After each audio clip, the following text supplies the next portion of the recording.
How is the marital deduction calculated? Have you ever wondered how the marital deduction works when it comes to estate planning? This is especially important for blended families and second marriages. Let's break it down in a straightforward way. The marital deduction allows a person to transfer an unlimited amount of assets to their surviving spouse without incurring estate or gift taxes at that moment. To calculate the marital deduction, we start with the gross estate of the deceased spouse. This is the total value of all assets owned at the time of death. Next, we look at the value of all property that is left to the surviving spouse. This amount is subtracted from the gross estate. The result is the marital deduction.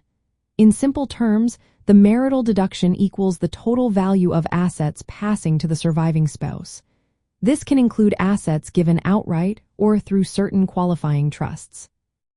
For example, if the gross estate is valued at $5 million and $3 million worth of assets are left to the surviving spouse, the marital deduction would be $3 million. This reduces the taxable estate to $2 million for tax purposes. It is important to note that the marital deduction does not eliminate taxes. Instead, it defers them. The taxes will be postponed until the surviving spouse passes away. At that time, the estate will be taxed based on its value, including the assets received under the marital deduction. In blended families and second marriages, careful planning is essential. Leaving all assets to a surviving spouse may cause the first spouse's unused estate tax exemption to be lost. This means the surviving spouse must manage the combined estates with only one lifetime exemption. To navigate this, estate planners often use trusts like Qualified Terminable Interest Property trusts. These trusts qualify for the marital deduction but allow the first spouse to control where the assets go after the surviving spouse's death.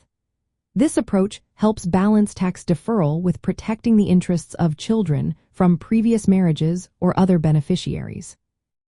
In summary, the marital deduction is calculated by subtracting the value of assets passing to the surviving spouse from the gross estate. There is no limit on the deduction amount. It defers estate taxes until the surviving spouse's death and requires strategic planning in blended family situations to optimize tax benefits and protect family interests.